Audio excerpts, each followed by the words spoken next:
Let me ask you something. When was the last time you opened that one drawer in the kitchen? You know the one. The drawer that has rubber bands, dead batteries, a mystery key to something you no longer own, and at least 2 instruction manuals for appliances that broke during the Obama administration. Now be honest with yourself. Are you keeping those things because you truly need them? Or because somewhere deep down, a small part of you just isn't quite ready to admit it might finally be time to let them go? Today, we're doing something a little different. This isn't your ordinary spring cleaning checklist. This is a gentle, honest, sometimes funny conversation about the things we hold on to and what it might feel like to finally, peacefully let them go. Some of the items on this list might surprise you. A few might make you laugh, and one of them, near the very end, might just touch your heart in a way you didn't expect. So stay with me. Let's take this journey together. If you enjoy thoughtful content made specifically for people who've lived a full and meaningful life, go ahead and hit that subscribe button, and we'd love to have you as part of our community. Number 10. Old clothing that no longer fits. We'll start easy. Let's start in the closet. Somewhere in the back, behind the things you actually wear, there are clothes you haven't put on in years. Maybe it's a blazer from a job you retired from a decade ago. Maybe it's a pair of trousers patiently waiting for the day when the waistline comes back. But here's a little truth. Our bodies change, and that's not something to feel ashamed of. It's something to celebrate. You've lived in that body. It's carried you through decades of life, love, and laughter. Those clothes aren't going to wear themselves, and someone else, right now, could really use them. Letting them go isn't giving up. It's making room. But the next item surprises almost everyone because it's not really about what you're keeping, but it's about why. Number 9. Duplicate kitchen tools.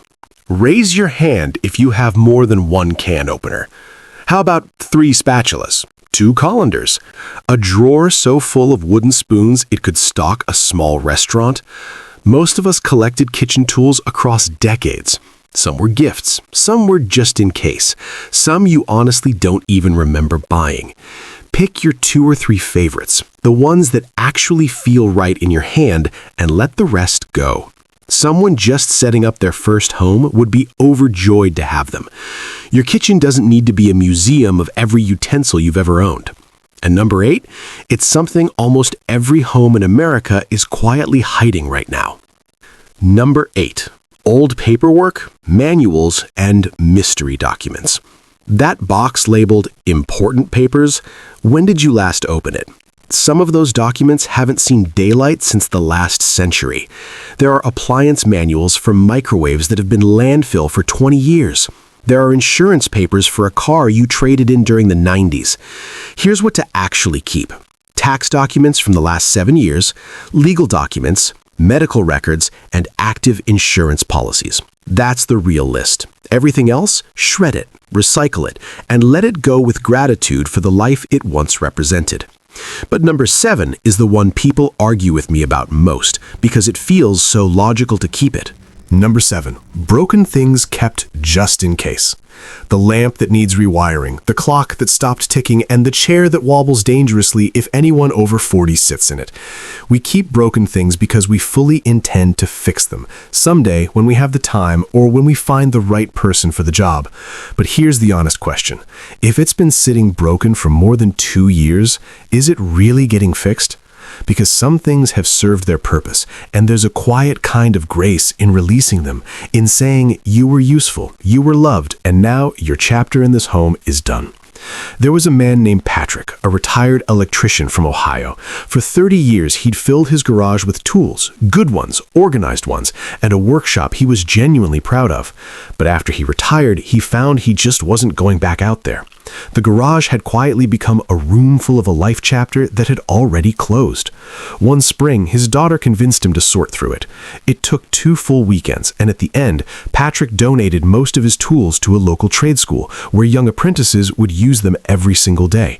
He told his daughter afterward, "I didn't lose those tools, I just passed them on, and somehow that feels better than holding on to them." That's what letting go can feel like, not loss, but something closer to legacy. Coming up, numbers 6, 5, and 4 include things you might never have thought to release, and one of them is deeply tied to your sense of identity. Number 6. Storage boxes no one has opened in years. Go to your basement, attic, or spare room. How many sealed boxes are sitting there right now? If you haven't opened a box in 5 years, here's a gentle truth. Whatever is in there, you've already been living without it. You haven't missed it. Life has just continued beautifully without it. Open the boxes and sort them lovingly. Keep what truly matters, donate, give away, or release the rest. Because a sealed box isn't preservation, but it's postponement. Number 5 is one of the most emotionally complicated things on this entire list, because it looks exactly like love. Number 5, sentimental clutter. This one asks the most of us, because these aren't just things, they're memories. The children's artwork, the birthday cards stacked in shoeboxes, the souvenirs from trips decades ago, the collections you spent years building and haven't looked at in years. Here's what I want you to hear. The memory lives in you, but not in the object.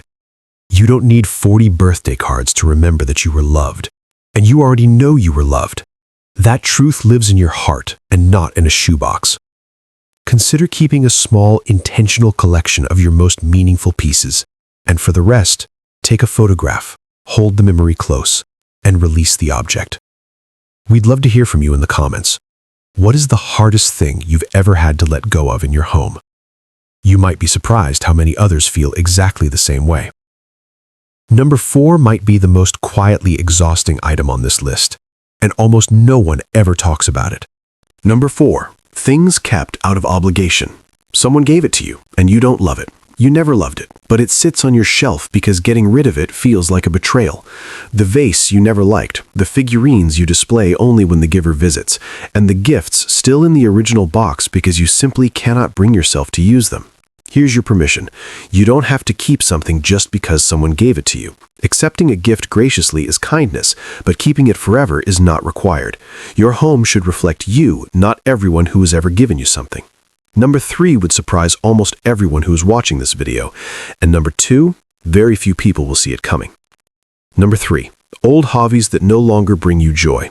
The knitting supplies from a hobby you set down years ago, the golf clubs for a game your knees won't let you play anymore, and the painting supplies are gathering dust in the corner. We are allowed to change. We are allowed to outgrow things, even the things we once loved deeply. That doesn't mean those years were wasted. It means you were alive, curious, and willing to try. Donate the supplies to someone just beginning. And if you're looking for something new to love, let the empty space be an invitation, because new chapters don't begin until we close the old ones.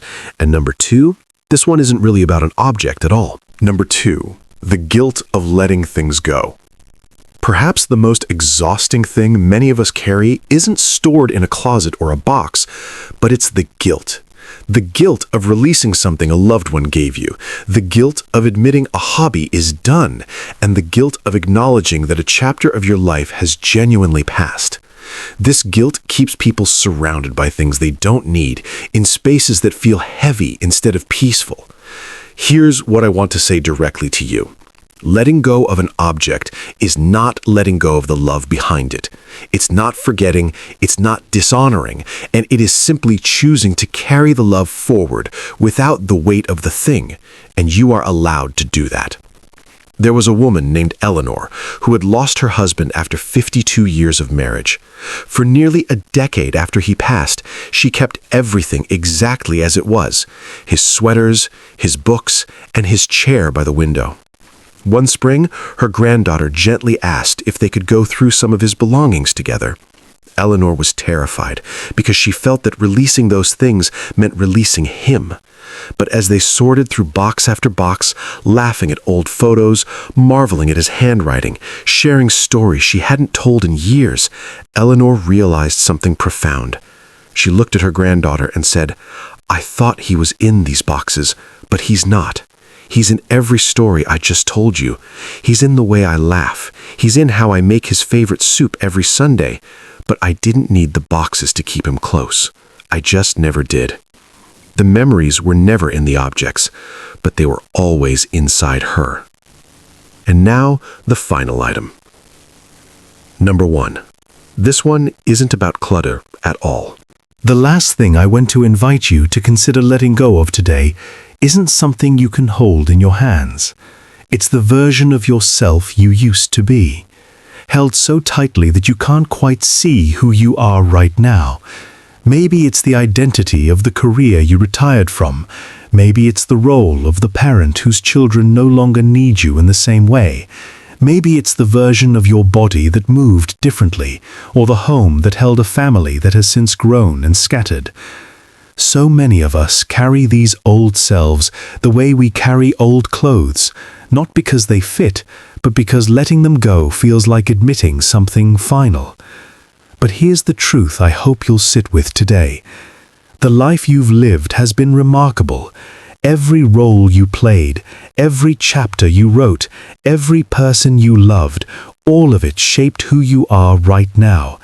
But you don't need to hold on to the costume to honor the performance. Spring cleaning, at its very deepest level, isn't about decluttering a home. It's about making room. Room for peace, room for clarity, room for the quiet, beautiful life that is available to you right now, if you're willing to release a little of the weight. Your home should feel like a gentle embrace, not a storage unit for a life you've already lived. So this spring, before you bring anything new in, I want to invite you to gently, lovingly release a little of what no longer serves the life you're living today. You don't have to do it all at once, just one drawer, one box, and one quiet afternoon. Start small and notice how it feels. My guess, it'll feel a little like breathing. If this video spoke to you today, please consider subscribing. We create content that honors the wisdom, depth, and full humanity of people who have truly lived, and we'd be honored to have you with us. Take good care of yourself, and I'll see you in the next one. God bless you.